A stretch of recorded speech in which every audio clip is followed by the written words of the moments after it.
नमस्कार मित्रों, Galaxy competition academy में आप सभी लोगों का हार्दिक अभिनंदन है। आज हम शुरू कर रहे हैं अगस्त माह की दूसरी और अंतिम वीडियो शुरू करने से पहले आपसे हम्बल रिक्वेस्ट है कि यदि आपको लगे कि वीडियो को सब्सक्राइब करके बेल आइकॉन दबाकर कमेंट लिखना चाहिए और अपने दोस्तों में, इष्ट मित्रों में शेयर करना चाहिए, तो ऐसा प्लीज जरूर कीजिएगा, क्योंकि आपके ऐसा करने से हमें अगले वीडियो बनाने के लिए बहुत ही ज्यादा मोटिवेशन मिलता है। तो चलिए हम शुरू करते हैं आज की वीडियो। सुप्रीम कोर्ट ने महिलाओं को निम्न में से किस परीक्षा में भाग लेने के लिए अंतरिम आदेश पारित कर इसकी इजाजत दे दी है? तो यह है आपकी एनडीए परीक्षा में अंतरिम आदेश दे दिया है। एक याचिका में सुप्रीम कोर्ट में महिला उम्मीदवारों को एनडीए परीक्षा में बैठने की अनुमति देने की मांग की गई थी। याचिका में कहा गया था कि योग्य और इच्छुक महिला उम्मीदवारों को लिंग के आधार पर राष्ट्रीय रक्षा अकादमी में प्रवेश के अवसर से वंचित किया जा रहा है। अब ये भी योग्य पाए जाने के बाद एनडीए में शामिल हो सकते हैं। राष्ट्रीय रक्षा अकादमी की बात करते हैं तो आदर्श वाक्य है सेवा परमो धर्मा।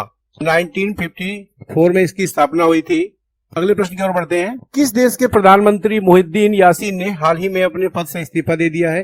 तो ये है मलेशिया के प्रधानमंत्री। मोहिउद्दीन यासीन ने प्रधानमंत्री के तौर पर अपने 17 महीने के कार्यकाल के बाद इस्तीफा दिया है, जो कि मलेशिया के किसी भी प्रधानमंत्री का अब तक का सबसे छोटा कार्यकाल था। यहाँ का राष्ट्र वाक्य है बेल सुकुटू बर्ताम्बामुटू, अर्थात एकता में शक्ति है। यहाँ का राष्ट्रगान है मेगाराकू, अर्थात मेरा देश। यहाँ की राजधानी है कोलालमपुर और यहाँ का धर्म है इस्लाम यहाँ का धर्म है। प्रधानमंत्री है यहाँ के माहिथिर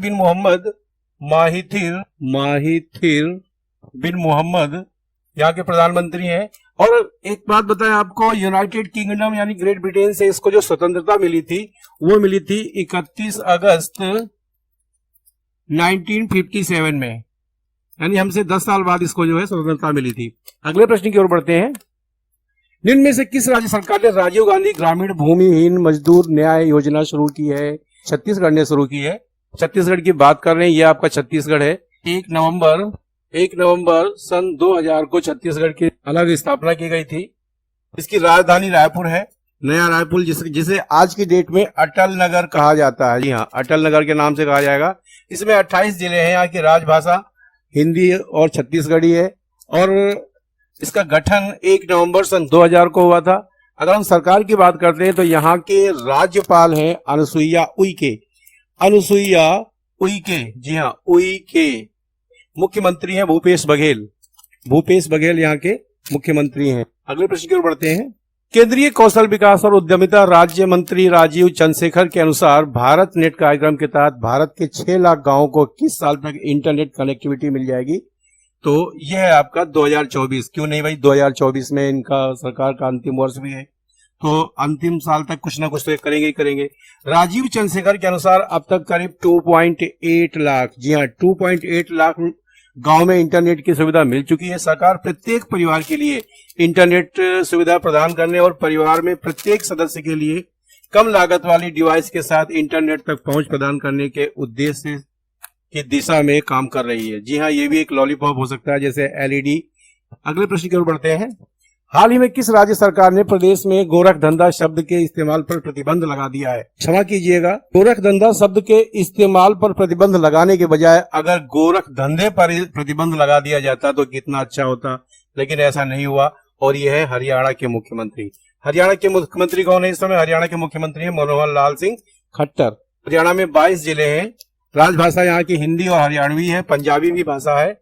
इसका गठन 1 नवंबर 1966 में इसका गठन हुआ था। यहाँ के राज्यपाल हैं बंडारू दत्तात्रेय। जी हाँ, बंडारू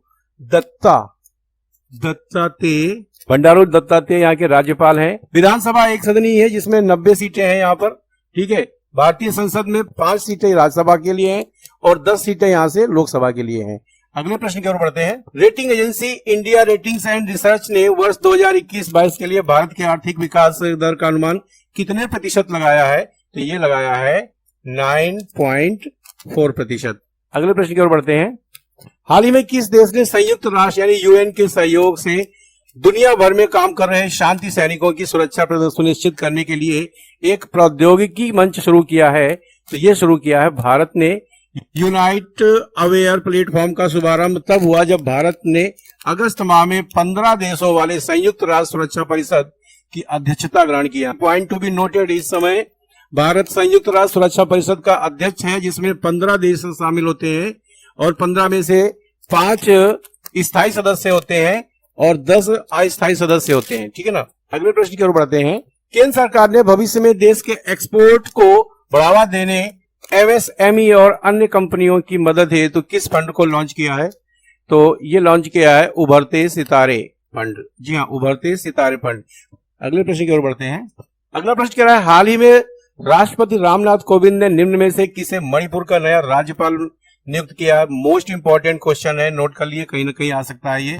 ये है ला गणेशन। जी हाँ, ला गणेशन को नियुक्त किया है। मणिपुर की बात करते हैं तो 15 अक्टूबर 1949 को मणिपुर भारत में विलय हुआ था। इसकी राजधानी इम्फाल है। इसमें 16 जिले हैं। एल गणेशन यहाँ के राज्यपाल हैं। मुख्यमंत्री हैं बीरेन सिंह। बीरेंद्र मत समझ लेना, बीरेन सिंह यहाँ के मुख्यमंत्री हैं। विधायिका की बात करते हैं तो एक सदनीय विधायिका है और यहाँ पर 60 सीटें हैं। संसद में यहाँ पर राज्यसभा के लिए 1 सीट और लोकसभा के लिए 2 सीटों का प्रतिनिधित्व किया जाता है। ठीक है ना। अगले प्रश्न की ओर बढ़ते हैं। हाल ही में किस राज्य सरकार ने छात्राओं को कॉलेज में प्रवेश करने पर लाडली लक्ष्मी, जी हाँ, लाडली लक्ष्मी के योजना के तहत 20,000 रुपए देने की घोषणा की है? तो ये की है आपकी मध्य प्रदेश सरकार ने। मध्य प्रदेश की राजधानी भोपाल है। 52 जिले हैं मध्य प्रदेश में, यूपी में 75 है, याद रखिएगा। भाषा यहाँ की हिंदी, सिंधी और बुंदेली है। जी हाँ, 3 भाषाएं यहाँ की हैं, राजभाषा हिंदी, सिंधी, बुंदेली। इसका गठन 1 नवंबर 1956 को इसका गठन हुआ था और यहाँ की सरकार MANGU मंगू भाई छगन भाई पटेल यहाँ के राज्यपाल हैं। मुख्यमंत्री हैं शिवराज सिंह चौहान जो भाजपा के हैं। विधानमंडल की बात करते हैं तो यहाँ की 1 सदनीय विधानमंडल है और 231 सीटें यहाँ पर हैं।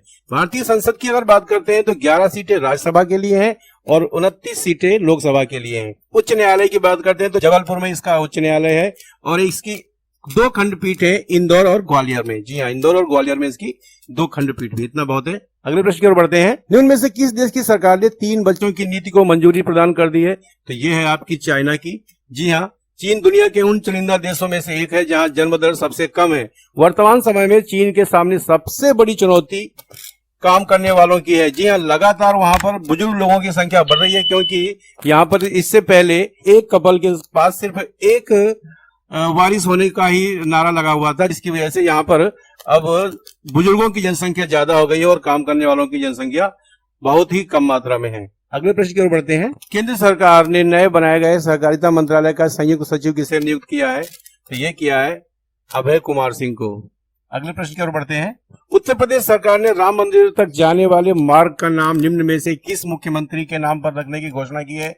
तो ये है आपके कल्याण सिंह। जी हाँ, कल्याण सिंह मार्ग रखने के बजाय इस मार्ग का नाम रखना चाहिए ओनली कल्याण मार्ग। ठीक है, नाम बदलने में सरकार नंबर 1 पर है। उत्तर प्रदेश के डिप्टी सीएम केशव प्रसाद मौर्य ने बताया कि अयोध्या में राम जन्मभूमि परिसर तक जाने वाली सड़क का नाम कल्याण मार्ग रखा जाएगा। इसके साथ ही अलीगढ़ एयरपोर्ट का नाम भी कल्याण सिंह के नाम पर रखा जाएगा। कल्याण सिंह अलीगढ़ के अतरौली में जन्मे थे। कल्याण सिंह 2 बार उत्तर प्रदेश के मुख्यमंत्री रहे। वहीं केंद्र में मोदी सरकार बनने के बाद उन्हें राजस्थान और हिमाचल प्रदेश का राज्यपाल भी नियुक्त किया गया। अगले प्रश्न की ओर बढ़ते हैं। केंद्र सरकार ने कितने लाख करोड़ रुपए के नेशनल मोनेटाइजेशन पाइपलाइन की घोषणा की है? तो ये किया है आपको 6 लाख रुपए के। जी है, 6 लाख रुपए के पाइपलाइन की घोषणा की है। अगले प्रश्न की ओर बढ़ते हैं। हाल ही में जर्मनी में भारत का नया राजदूत किसे नियुक्त किया गया? तो ये है आपके हरीश पर्वथानेनी। वरिष्ठ राजनयिक हरीश पर्वथानेनी को जर्मनी में भारत का नया राजदूत को नियुक्त किया गया है। अगले प्रश्न की ओर बढ़ते हैं। चीन ने अपने राष्ट्रीय पाठ्यक्रम में निम्न में से किसके विचार शामिल करने एवं पढ़ाने को अनिवार्य कर दिया है? इसे बोलते हैं तानाशाह मेरे हिसाब से। तो ये है चीन के राष्ट्रपति शी जिनपिंग। जी हाँ, आपको बड़ा आश्चर्य होगा यह चीज जान के कि शी जिनपिंग ने अपने राष्ट्रीय पाठ्यक्रम में बड़ा बदलाव किया है। अब वहां के प्राथमिक स्तर के स्कूलों से लेकर विश्वविद्यालय तक में राष्ट्रपति शी जिनपिंग को पढ़ाया जाएगा। जी हाँ, प्रेजेंट की जो राष्ट्रपति हैं उनको पढ़ाया जाएगा। समाजवाद को लेकर उनके विचारों को चीन के हर युवा को पढ़ना अनिवार्य होगा। चीन के शिक्षा मंत्री ने कहा कि शी जिनपिंग के विचारों को राष्ट्रीय पाठ्यक्रम में शामिल करने से युवाओं में मार्क्सवादी विचारधारा को स्थापित करने की मदद मिलेगी। अगले प्रश्न की ओर बढ़ते हैं। न्यूयॉर्क की पहली महिला गवर्नर निम्न में से किसे नियुक्त किया गया? ये मोस्ट इंपॉर्टेंट क्वेश्चन है, कंट्रोवर्सी क्वेश्चन बना है। क्यों बना है ये मैं भी आपको बता रहा हूं। तो ये है आपकी कैथी होचुल। जी हाँ, ये है कैथी होचुल। तो पहले के ये थे, इनको क्यों हटाया गया इसका कारण मैं आपको बता रहा हूं। ये जो पूर्व यहाँ के गवर्नर हैं, इन्हें यौन उत्पीड़न के आरोपों का सामना करना पड़ रहा है। बता दें कि जांच के बाद अटॉर्नी जनरल जेम्स ने प्रेस कॉन्फ्रेंस में बताया कि क्यूमो ने महिलाओं को गलत जगहों पर छुआ था, उनकी इच्छा के विरुद्ध किस किया था, उन्हें गले लगाया और भद्दे कमेंट किए। समाचार कॉन्फ्रेंस के दौरान 165 पेजेस की रिपोर्ट पेश की गई। साथ ही गवर्नर के व्यवहार से जुड़ी ग्राफिक्स डिटेल भी साझा की गई है। ठीक है ना, इसलिए यहाँ से हटाया गया। अगले प्रश्न की ओर बढ़ते हैं। अफगानिस्तान में भारत द्वारा लोगों को एयरलिफ्ट करने के अभियान को निम्न में से क्या नाम दिया गया है? तो ये दिया गया ऑपरेशन देवी शक्ति। जी हाँ, ऑपरेशन देवी शक्ति, याद रखिएगा इस नाम को। तो अफगानिस्तान पर तालिबान के कब्जे के बाद काबुल से भारतीय नागरिकों को और अफगानिस्तान सहयोगियों को हिफाजत के साथ वहां से लाने के लिए भारत के जटिल मिशन का नाम ऑपरेशन देवी शक्ति रखा गया है। अब अफगानिस्तान की बात करते हैं। क्या बात करें, मतलब वैसे ही डूबा हुआ है, फिर भी यहाँ की राजधानी है काबुल। करेंसी है यहाँ की अफगानी। ऑफिशियल लैंग्वेज है पाश्तो। जी हाँ, पाश्तो, PASHTO, पाश्तो यहाँ की भाषा है। अगले प्रश्न की ओर बढ़ते हैं। निम्न में से किस IIT संस्थान ने भारत का पहला स्वदेशी मोटरसाइकिल व्हील चेयर वाहन विकसित किया? मोस्ट इंपॉर्टेंट है। तो ये है आपका IIT मद्रास। IIT मद्रास ने इसको विकसित किया है। अगले प्रश्न की ओर बढ़ते हैं। बता दें कि ये 25 किलोमीटर प्रति घंटा की रफ्तार से चलाया जा सकता है और व्हील चेयर यूजर्स को अगर देखा जाए तो ऑटो रिक्शा या स्कूटर की तुलना में बहुत अधिक सेफ्टी और बहुत अच्छी सुविधा भी इसमें दी गई है। ठीक है ना, ऊबड़ खाबड़ इलाकों में भी ये बहुत ही अच्छी तरीके से चलने में समर्थ है। अगले प्रश्न की ओर बढ़ते हैं। भारत और किस देश की सीमा के पास 11,000 फीट की ऊंचाई पर भारत के सबसे ऊंचे हर्बल पार्क का उद्घाटन किया है? ये मोस्ट इंपॉर्टेंट क्वेश्चन है। तो ये है आपका चीन के पास। उत्तराखंड वन विभाग के अनुसंधान शाखा की ओर से तैयार किया गए इस गार्डन में औषधीय महत्व की 40 तरह की प्रजातियों को संरक्षित किया गया है। चमोली जिले में बद्रीनाथ मंदिर के पास माड़ा गांव में वन पंचायत की ओर से उपलब्ध कराए गए करीब 3 एकड़ भूमि पर इस पार्क को केंद्र सरकार की कैंप योजना के तहत 3 साल में तैयार किया गया है, कैंपा योजना के तहत। अगले प्रश्न की ओर बढ़ते हैं। द इकोनॉमिस्ट इंटेलिजेंस यूनिट की ताजा रिपोर्ट के अनुसार दुनिया के सबसे सुरक्षित शहरों की लिस्ट में किसे प्रथम स्थान पर रखा गया है? तो ये है कोपेनहेगन। जी हाँ, ये डेनमार्क का है, कोपेनहेगन। मोस्ट इंपॉर्टेंट क्वेश्चन है। डेनमार्क की राजधानी भी है कोपेनहेगन। ये ना दुनिया का सबसे सुरक्षित शहर है। वही इस लिस्ट में टोरंटो दूसरे और सिंगापुर तीसरे नंबर पर आता है। इस लिस्ट में दुनिया के 60 सुरक्षित शहरों को स्थान दिया गया है। 60 सुरक्षित शहरों को स्थान दिया गया है, जिसमें भारत की राजधानी नई दिल्ली 48वें नंबर पर और मुंबई आपकी 50वें नंबर पर है। नंबर 1 पर कौन सा है?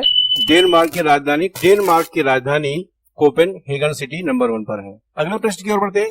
तालिबान ने अफगानियों में निम्न में से किसे अपना कार्यवाहक रक्षा मंत्री नियुक्त किया है? हंसी आती है इस करंट अफेयर को पढ़ने में। तो यह है मुल्ला अब्दुल कयूम जाकिर। जी हाँ, मुल्ला अब्दुल कयूम जाकिर। कायदे से देखा जाए तो रक्षा मंत्री तो यही है, कम से कम इन्हें हर तरह की गोलियां चलाना और बंदूकें चलाना तो आता है। हमारे यहाँ के रक्षा मंत्री ने तो कभी चींटी भी नहीं मारी होगी। कायदे से देखा जाए तो ये अपने आप में एक वास्तव में रक्षा मंत्री है, या फिर एक रक्षा मंत्री के पद का मजाक उड़ाया जा रहा है। अगले प्रश्न की ओर बढ़ते हैं। जल शक्ति मंत्रालय ने हाल ही में आजादी का अमृत महोत्सव समारोह के अंतर्गत किस अभियान की शुरुआत की है? तो ये की है सुजलम अभियान। जी हाँ, सुजलम अभियान की शुरुआत की है और इसको आप लोग चाहे तो स्क्रीनशॉट लेकर पढ़ सकते हैं। इस अभियान के द्वारा ग्रामीण स्तर पर अपशिष्ट जल प्रबंधन संबंधी गतिविधियों जैसे 10 लाख सोख गड्ढों का निर्माण और अन्य ग्रे वाटर प्रबंधन गतिविधियों के माध्यम से अधिक गांव को ओडीएफ का मतलब होता है ओपन डेफिकेशन फ्री, यानी खुले में शौच से मुक्त, ODF प्लस गांव में परिवर्तन करने का प्रयास किया जा रहा है। इस अभियान को आगामी 100 दिनों के लिए संचालित किया जाएगा। अगले प्रश्न की ओर बढ़ते हैं। भारतीय रिजर्व बैंक ने हाल ही में किसे कार्यकारी निदेशक नियुक्त किया है? एग्जीक्यूटिव डायरेक्टर किसको नियुक्त किया है? तो यह है आपके अजय कुमार को नियुक्त किया है। कार्यकारी निदेशक के रूप में अजय कुमार मुद्रा प्रबंधन विभाग, विदेशी मुद्रा विभाग और परिसर विभाग को देखेंगे। अगले प्रश्न की ओर बढ़ते हैं। राष्ट्रीय शिक्षा नीति को कर्नाटक के बाद लागू करने वाला देश का दूसरा राज्य निम्नलिखित में से कौन सा बन गया है? तो ये है आपका मध्य प्रदेश। मध्य प्रदेश इतना इंपॉर्टेंट नहीं है, लेकिन जो पहला राज्य है वो कर्नाटक है, ये याद रखिएगा। जैसे आप लोग अभी याद करते हैं कि पंचायती राज व्यवस्था सबसे पहले कहां पर लागू हुई थी, तो ये राजस्थान के नागौर से। वैसे ही राष्ट्रीय शिक्षा नीति सबसे पहले कर्नाटक और दूसरा राज्य आपका मध्य प्रदेश। अगले प्रश्न की ओर बढ़ते हैं। किस राज्य सरकार ने किसान आंदोलन के दौरान मारे गए 104 किसानों व मजदूरों के स्वजनों को सरकारी नौकरियां देने के प्रस्ताव को मंजूरी दे दी है? यह है आपका पंजाब।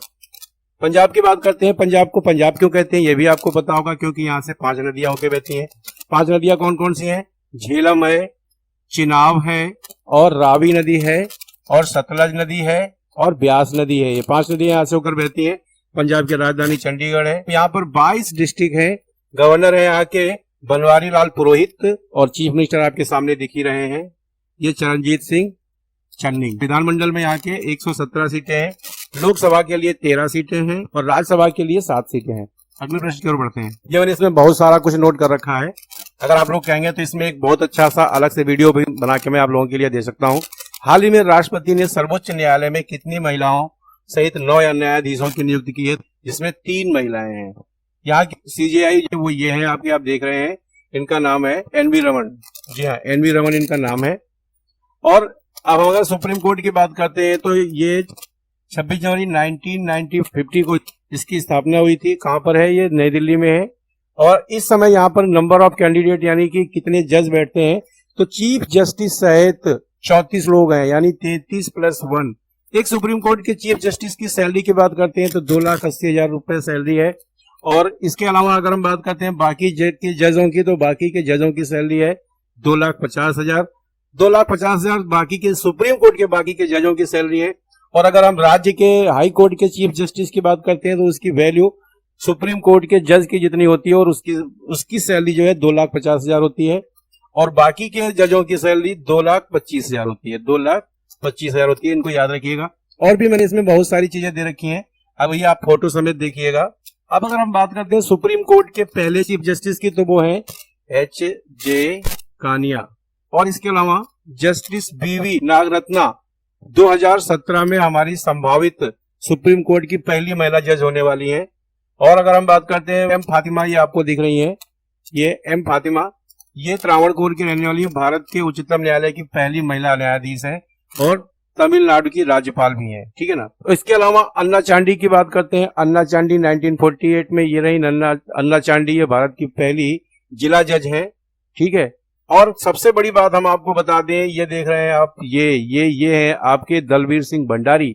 दलबीर सिंह भंडारी हैं और ये इंटरनेशनल कोर्ट ऑफ जस्टिस में जज है। आज की डेट में भारत की तरफ से प्रतिनिधित्व कर रहे हैं इंटरनेशनल कोर्ट ऑफ जस्टिस में, और ये आपके जिनेवा में है। और इसके अलावा अगर इंटरनेशनल कोर्ट ऑफ जस्टिस में भारत की ओर से प्रथम न्यायाधीश की बात करते हैं तो वो है नरेंद्र सिंह। अगले प्रश्न की ओर बढ़ते हैं।